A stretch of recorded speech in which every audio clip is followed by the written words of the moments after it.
ایک business tycoon ہو کر میں گاؤں کی ان پڑھ جاہل لڑکی سے شادی کر لوں گا، یہ آپ نے سوچا بھی کیسے مام؟ پورے شہر کے لوگ ہنسیں گے میرے اوپر، اویس رضا نے حقارت سے کہا۔ لیکن اس کی ماں نے زبردستی اس کا نکاح اپنی یتیم بھانجی سے کروا دیا۔ شادی کی رات وہ غصے سے کمرے میں ہی نہیں گیا۔ مجھ سے مذاق کر رہی ہیں آپ؟ بیگم راجیہ نے چائے کا کپ میز پر رکھا۔ تمہارا غرور تمہاری آنکھوں پر پردہ ڈال گیا ہے اویس۔ وہ یتیم ضرور ہے، بے سہارا ہے، لیکن جاہل نہیں، صرف پڑھی لکھی نہیں ہے۔ اور شہر والے کیا کہیں گے؟ کیا شہر والے تمہیں روٹی کھلانے آتے ہیں؟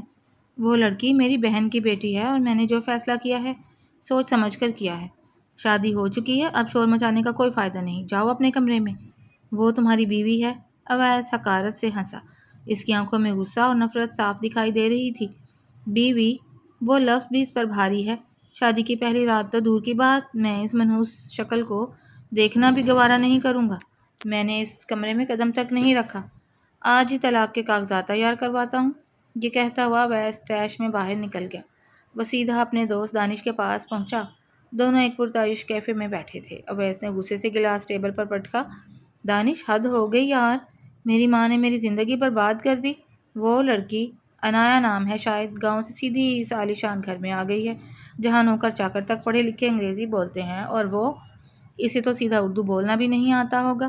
دانش نے کافی کا سپ لیا اور مسکرایا۔ یار مامی کا غصہ تو جانتا ہے، ویسے شادی کی رات کمرے میں جانا تو بنتا تھا تیرا، پر اب کیا ارادہ ہے، طلاق دے گا؟ اور نہیں تو کیا، اویس نے سختی سے کہا۔ عدالت جاؤں گا، معاملہ ختم کروں گا، میری کوئی عزت نہیں بچے گی۔ اگر بزنس سرکل میں کسی کو پتہ چل گیا کہ اویس رضا کی بیوی ایک گاؤں کی ان پڑھ لڑکی ہے۔ دوسری طرف گھر میں ایک الگ ہی ہلچل تھی۔ اویس کے کزنز عاصم اور مہرین بیٹھے باتیں کر رہے تھے۔ تم نے دیکھا مہرین، مامی نے اس غریب عنایا کو لا کر اس عالیشان محل میں بٹھا دیا ہے۔ اویس بھائی تو پاگل ہو رہے ہیں غصے سے۔ بیچاری عنایا سارا دن کمرے میں سہم کر بیٹھی رہتی ہے، نہ کسی سے بات کرتی ہے اور نہ باہر نکلتی ہے، عاصم نے چائے کا گھونٹ بھرتے ہوئے کہا۔ مہرین نے طنزیہ ہنستے ہوئے کہا، ہونا ہی تھا، کون قبول کرے گا ایسی لڑکی کو؟ وہ تو شکر کرو مامی کا، ورنہ کون پوچھتا ہے اسے؟ پر مزہ تب آئے گا جب اویس بھائی اسے گھر سے نکالیں گے۔ اسی لمحے عنایا باورچی خانے سے گزر رہی تھی، اس نے ان دونوں کی باتیں سن لیں۔ وہ دبے پاؤں اپنے کمرے میں واپس آ گئی۔ اس نے دروازہ بند کیا اور ایک کونے میں بیٹھ گئی۔ جب اس کے والد زندہ تھے اور ان کا چھوٹا سا گھر ہنستا بستا تھا، باپ کی اچانک موت نے اسے اور اس کی ماں کو رشتوں کے رحم و کرم پر چھوڑ دیا۔ گاؤں کے ایک ظالم زمیندار نے جھوٹے مقدمے میں ان کی زمین پر قبضہ کر لیا تھا اور وہ تھانے کی چوکھٹ پر دھکے کھاتے کھاتے تھک گئے تھے۔ کوئی ان کی سننے والا نہیں تھا کیونکہ وہ غریب اور بے سہارا تھے۔ ایک ہفتہ گزرنے کے بعد شہر کی ڈسٹرکٹ کورٹ میں ایک انتہائی ہائی پروفائل کیس کی سماعت تھی۔ ایک طرف ایک بڑا زمیندار تھا جس نے غریب کسانوں کی زمینوں پر قبضہ کیا تھا، اور دوسری طرف کوئی وکیل نہیں تھا بلکہ ایک اکیلی لڑکی تھی جو اپنے والد کے حق کے لیے عدالت میں کھڑی تھی۔ اویس اپنے کچھ بزنس پارٹنرز کے ساتھ اسی کورٹ کے احاطے سے گزر رہا تھا تاکہ اپنی کمپنی کے کسی قانونی معاملے پر بات کر سکے۔ اس نے دیکھا کہ کورٹ کے باہر ایک بڑا ہجوم جمع ہے۔ لوگ کسی لڑکی کی تعریف کر رہے ہیں جو اکیلے ہی بڑے بڑے وکیلوں کو اپنے دلائل سے لاجواب کر رہی ہے۔ اویس تجسس میں آگے بڑھا۔ اس نے بھی بھیڑ کو چیر کر اندر جھانکا۔ اس کے پیروں تلے سے زمین نکل گئی۔ وہ کوئی اور نہیں، عنایا تھی۔ ایک سادہ سا سوٹ، سر پر دوپٹہ اچھے سے سجا ہوا تھا اور چہرے پر کوئی گھبراہٹ نہیں، اعتماد تھا۔ وہ جج کے سامنے کھڑی ہو کر صاف اور نپی تلی آواز میں کہہ رہی تھی، جناب والا، قانون کتابوں میں بند الفاظ کا نام نہیں ہے۔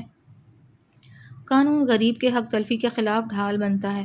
جس زمیندار نے میرے باپ کی محنت کی کمائی چھینی ہے، وہ صرف کاغذات کا چور نہیں، وہ انسانیت کا بھی مجرم ہے۔ ہمارے پاس وکیل کی فیس دینے کے پیسے نہیں تھے، اس لیے میں خود کھڑی ہوئی ہوں، کیونکہ سچ کو کسی وکیل کی ضرورت نہیں ہوتی۔ اویس کے منہ سے ایک لفظ بھی نہیں نکلا۔ اویس، یہ تو وہی ہے نا تمہاری بیوی؟ اویس کی سانسیں رک سی گئیں۔ عدالت میں کیس کا فیصلہ عنایا کے حق میں آ چکا تھا۔ جج صاحب نے ظالم زمیندار کے خلاف سخت فیصلہ سناتے ہوئے زمینیں واپس کرنے کا حکم دے دیا۔ باہر میڈیا کا ہجوم امڑ آیا۔ مائک اور کیمرے عنایا کے گرد گھوم گئے۔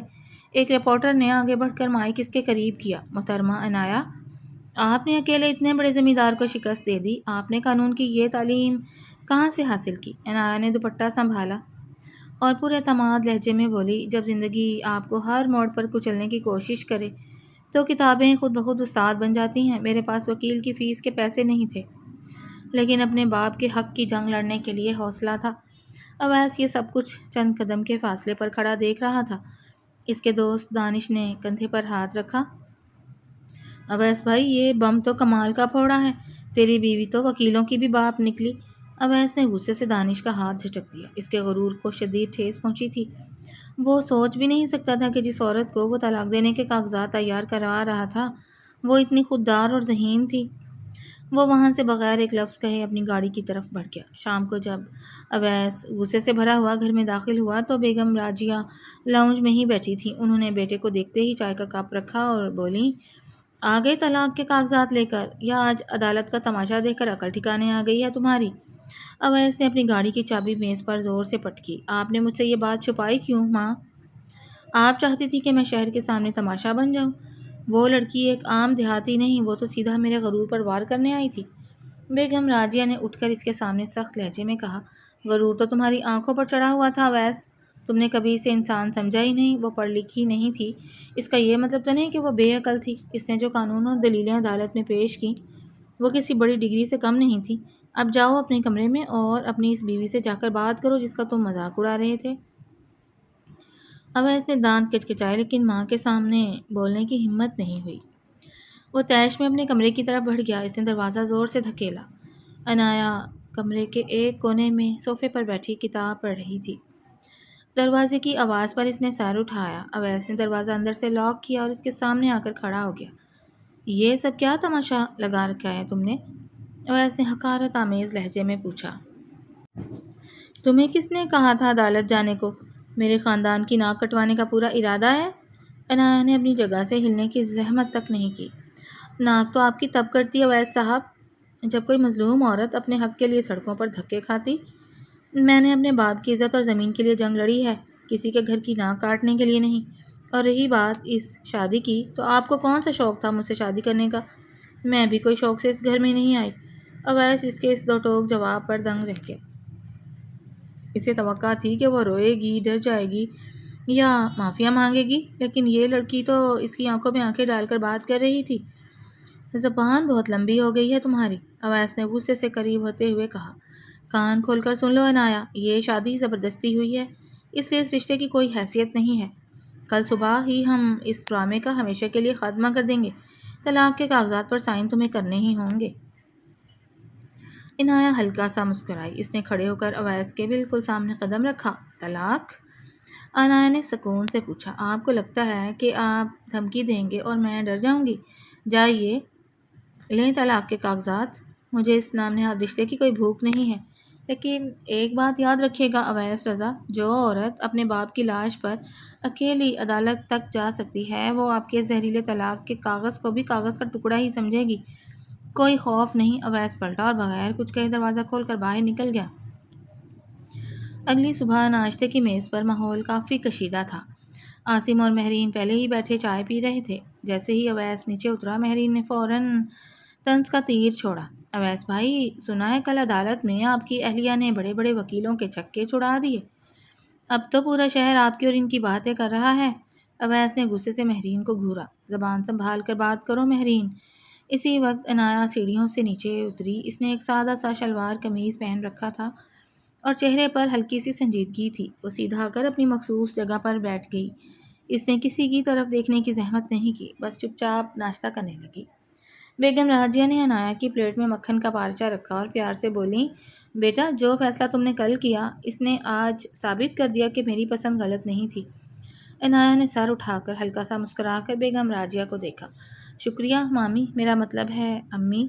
اویس نے غصے میں آ کر چائے کا کپ واپس میز پر رکھا اور اٹھ کھڑا ہوا۔ اس نے اپنی جیب سے کاغذات نکالے اور عنایا کے سامنے ٹیبل پر زور سے پھینک دیے۔ یہ لو طلاق کے کاغذات، اویس نے سختی سے کہا۔ ابھی سائن کرو اور اس گھر سے نکلو، میں مزید اس ڈرامے کو اور نہیں کھینچ سکتا۔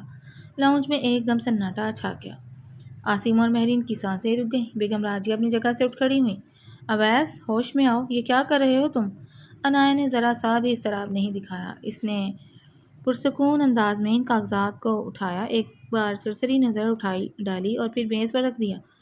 اس نے اپنا پرس اٹھایا، سیدھی کھڑی ہوئی اور اویس کی آنکھوں میں دیکھتے ہوئے بولی، کاغذات پر سائن کرنے میں مجھے ایک سیکنڈ نہیں لگے گا اویس صاحب۔ لیکن ایک شرط پر۔ شرط؟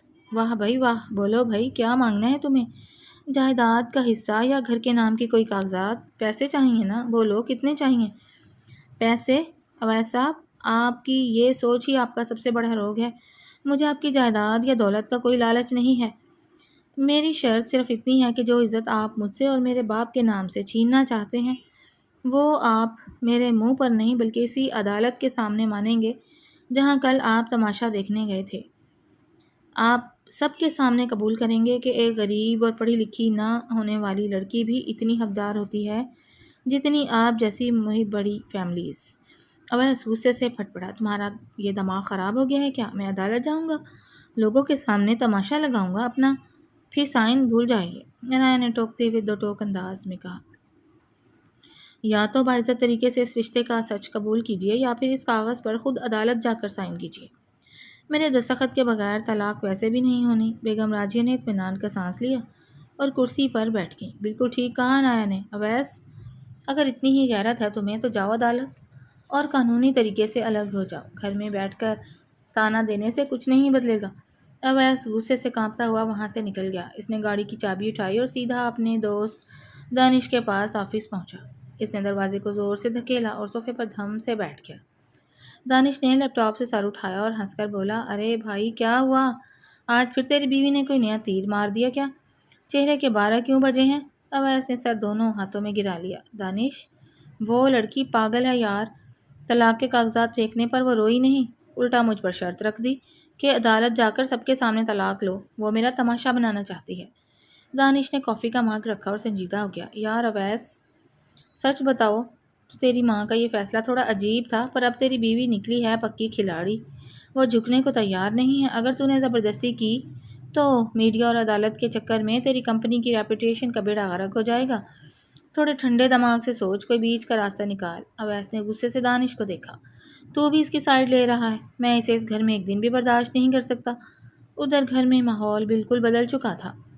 عنایہ اپنے کمرے میں اکیلی بیٹھی تھی، کھڑکی سے باہر بارش کی ہلکی ہلکی بوندیں گر رہی تھیں۔ اس کا دل بہت بھاری تھا، باپ کی یاد نے اسے اندر سے توڑ دیا تھا۔ وہ اٹھ کر کھڑکی کے پاس گئی اور شیشے پر پڑتی بوندوں کو دیکھنے لگی۔ اس کی آنکھوں سے ایک آنسو گال پر پھسل آیا۔ اسی وقت دروازے پر ہلکی سی دستک ہوئی۔ عنایہ نے جلدی سے آنسو صاف کیا اور دروازہ کھولا تو سامنے بیگم راجیہ کھڑی تھی۔ ان کے ہاتھ میں چائے کا ایک گرم کپ تھا۔ بیگم راجیہ نے مسکرا کر کمرے میں قدم رکھا۔ کیا ہوا بیٹی، اکیلی بیٹھی ہو؟ کچھ پریشان لگ رہی ہو؟ عنایہ نے پلکیں اٹھا کر دیکھا اور ہلکا سا سر ہلا دیا۔ نہیں امی، بس بابا کی یاد آ گئی، اگر وہ آج زندہ ہوتے تو شاید مجھے اس طرح طلاق کے کاغذات کا سامنا نہ کرنا پڑتا۔ بیگم راجیہ نے آگے بڑھ کر عنایہ کو اپنے گلے سے لگا لیا۔ ان کی آنکھوں میں بھی نمی تیر گئی۔ تمہیں اکیلا سمجھنے کی غلطی مت کرو عنایہ، تم میری بہن کی نشانی ہو اور اب اس گھر کی بہو ہو۔ اویس کا غصہ تھوڑا پکا ہے، وہ بچپن سے ہر چیز اپنی مرضی کی چاہتا تھا، لیکن وقت اسے سب سکھا دے گا، تم حوصلہ مت ہارنا۔ عنایہ کو اس مامی کی شفقت میں اپنے باپ کی چھاؤں کا احساس ہوا۔ اس نے خود کو سنبھالا اور چائے کا کپ تھام لیا۔ دوسری طرف شام ڈھل چکی تھی۔ اویس جب گھر لوٹا تو اس کا غصہ ابھی تک کم نہیں ہوا تھا۔ وہ سیدھا اپنے کمرے میں آیا، دروازہ کھلا ہوا تھا۔ عنایہ میز پر کچھ کاغذات پڑھ رہی تھی۔ اویس نے اس کے قریب جا کر طنزیہ لہجے میں کہا، بہت شوق ہے نا عدالت اور قانون کا؟ لو، کل صبح کا وقت طے ہے، چلتے ہیں کورٹ اور اس جھمیلے کو ہمیشہ کے لیے ختم کرتے ہیں۔ میں تمہاری کوئی شرط نہیں مان رہا۔ عنایہ نے کتاب بند کی، اپنی جگہ سے اٹھی اور سیدھی اویس کی آنکھوں میں دیکھتے ہوئے بولی، ٹھیک ہے اویس صاحب، جیسا آپ کو مناسب لگے، کل صبح ہم عدالت میں ہوں گے۔ اگلی صبح ڈسٹرکٹ کورٹ کا کوریڈور کافی بھرا ہوا تھا۔ اویس اپنے وکیل کے ساتھ آگے آگے چل رہا تھا اور عنایہ پیچھے بیگم راجیہ اور ایک وکیل کے ساتھ آ رہی تھی، جسے بیگم راجیہ نے زبردستی عنایہ کی حمایت کے لیے بھیجا تھا۔ جج صاحب کی عدالت میں کیس کی سماعت شروع ہوئی۔ جج نے دونوں کو سامنے بلایا۔ اویس رضا صاحب اور عنایہ بیگم، آپ دونوں نے باہمی رضامندی یا طلاق کے لیے اپلائی کیا ہے، لیکن معاملہ فیملی لاء کے تحت کونسلنگ سے گزرے گا۔ جج نے فائل دیکھتے ہوئے کہا۔ اویس نے فوری طور پر بولنا چاہا، جناب، ہم مزید وقت ضائع نہیں کرنا چاہتے، لیکن جج صاحب نے ہاتھ اٹھا کر اسے روک دیا۔ بیٹھ جائیے مسٹر اویس، قانون اتنی جلد فیصلے نہیں سناتا۔ آپ دونوں باہر ہال میں آدھا گھنٹہ بیٹھ کر سوچ لیں، یہ زندگی کا اہم فیصلہ ہے۔ عدالت سے باہر آتے ہی اویس غصے سے پھٹ پڑا۔ وہ کوریڈور کے کونے میں رک گیا اور عنایہ کی طرف دیکھا۔ خوش ہو اب مل گیا سکون؟ اویس نے دانت پیستے ہوئے کہا۔ عنایہ نے اپنا دوپٹہ درست کیا۔ اس کے لہجے میں اب وہ سہمنا پن بالکل نہیں تھا، بلکہ ایک مضبوط عورت کا عزم تھا۔ وہ بولی، سکون مجھے تب ملے گا اویس صاحب جب آپ یہ سمجھ جائیں گے کہ انسان کی قیمت اس کے بینک بیلنس یا ڈگری سے نہیں بلکہ اس کے کردار سے ہوتی ہے۔ آپ نے مجھے ان پڑھ سمجھ کر ٹھکرا دیا، لیکن آپ یہ بھول گئے کہ سچی عقل کتابوں میں نہیں حالات کے ٹھوکروں سے ملتی ہے۔ کچھ دیر بعد کونسلنگ روم کا دروازہ کھلا۔ اندر بیٹھے کونسلر نے دونوں کو سامنے والی کرسیوں پر بیٹھنے کا اشارہ کیا۔ دیکھیں مسٹر اویس اور عنایہ بی بی، کونسلر نے دونوں کے فائل پر نظر ڈالتے ہوئے نرم لہجے میں کہا، رشتے بچوں کا کھیل نہیں ہوتے۔ طلاق کوئی اتنی آسان چیز نہیں ہے کہ آپ عدالت آئے اور منٹوں میں کاغذات سائن ہو گئے۔ آپ دونوں کو ایک دوسرے کو سمجھنے کے لیے کم از کم کچھ وقت دینا ہوگا۔ اویس نے فوراً اعتراض کیا، سر جب ذہنی توازن اور سوچ کا فرق زمین آسمان کا ہو تو زبردستی ساتھ رہنے کا کیا فائدہ؟ عنایہ نے مڑ کر اویس کی طرف دیکھا اور تلخ مسکراہٹ کے ساتھ بولی، سوچ کا فرق تب مٹتا ہے جب انسان اپنے دل کی کھڑکی کھولے، لیکن آپ تو اپنی دولت اور خاندانی نام کے خول میں ایسے قید ہیں کہ باہر کی دنیا دیکھنے سے ڈرتے ہیں۔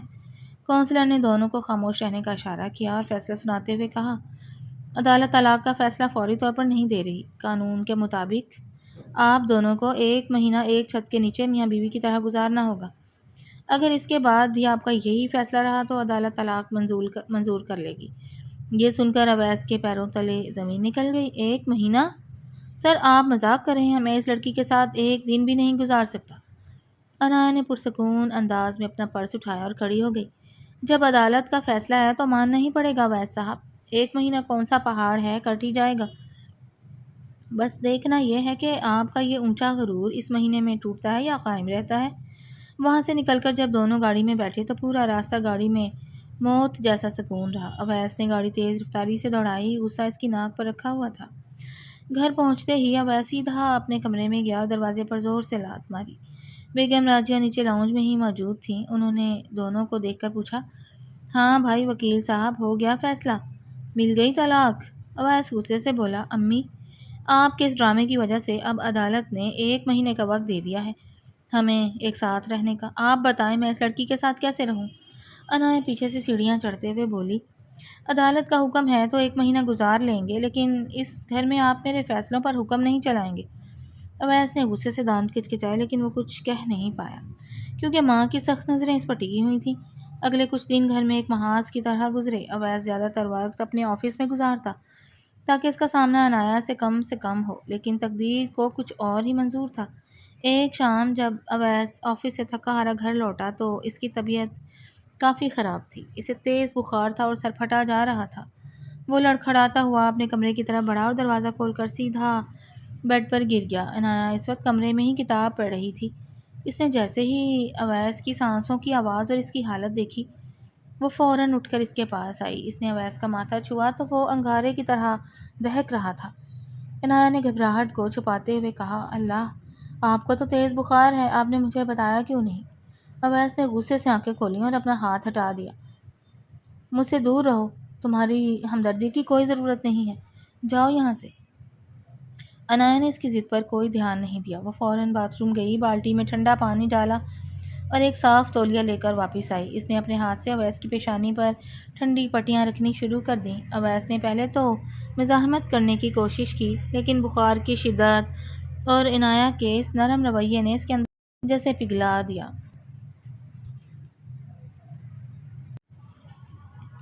اس کی آنکھیں بند ہو گئیں اور وہ ہلکی سی آواز میں بولا، تم کیوں کر رہی ہو یہ سب؟ میں نے تو تمہارے ساتھ ہمیشہ برا سلوک کیا۔ عنایہ نے پٹی بدلتے ہوئے ہلکی سی آواز میں کہا، کیونکہ رشتہ طلاق کے کاغذات سے ختم ہو سکتا ہے، انسانیت سے نہیں، اور ویسے بھی ایک بیمار انسان کو دیکھ کر منہ پھیر لینا میرے بابا کی تربیت نہیں تھی۔ اویس نے پہلی بار عنایہ کی طرف اتنی غور سے دیکھا۔ اس کے دل میں ایک انوکھی سی کسک تھی۔ اسے احساس ہوا اگلی صبح جب اویس کی آنکھ کھلی تو بخار کافی حد تک اتر چکا تھا اور سر کا درد بھی ہلکا ہو گیا تھا۔ اس نے دیکھا کہ سائڈ ٹیبل پر گرم سوپ کا پیالہ اور دوا رکھی ہے اور عنایہ صوفے پر سر جھکائے سو رہی ہے۔ رات بھر وہ اس کی دیکھ بھال کرتی رہی تھی۔ اویس کا دل اندر سے بھر آیا۔ اس نے اٹھ کر خاموشی سے وہ دوا کھائی اور پھر عنایہ کے پاس گیا۔ اس نے اپنے ہاتھ سے مہنگی شال اٹھا کر عنایہ کے کندھوں پر ڈالی تاکہ اسے سردی نہ لگے۔ اسی لمحے عنایہ کی آنکھ کھل گئی۔ اس نے گھبرا کر دیکھا تو سامنے اویس کو کھڑے پایا۔ آپ کی طبیعت کیسی ہے اب؟ عنایہ نے جلدی سے سیدھے ہوتے ہوئے پوچھا۔ اویس نے پہلی بار چہرے پر کوئی تکبر یا غصہ نہیں رکھا، بلکہ اس کی آواز میں ایک ندامت اور سچی معذرت تھی۔ بہت بہتر ہوں عنایہ، اور تمہارا بہت شکریہ۔ پچھلے اتنے دنوں میں نے تمہارے ساتھ جتنا برا سلوک کیا، اس کے بعد بھی تم نے میری رات بھر خدمت کی۔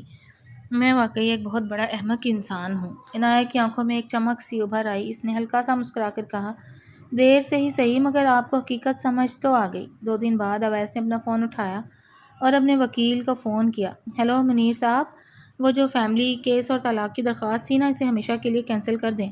جی ہاں، بالکل ختم، مجھے اب کوئی طلاق نہیں چاہیے۔ یہ سن کر دروازے کے پاس کھڑی بیگم راجیہ اور عنایہ کے چہروں پر ایک سکون اور خوشی کی لہر دوڑ گئی۔ بیگم راجیہ نے آگے بڑھ کر دونوں کو اپنے سے لگا لیا۔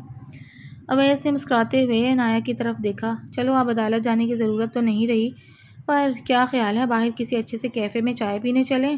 اس بار بل میں دوں گا۔ عنایہ ہنس پڑی۔ چلیے، یہ شرط آپ کی منظور ہے۔ زندگی نے ایک نیا موڑ لے لیا تھا، جہاں غرور ہار چکا تھا اور محبت جیت چکی تھی۔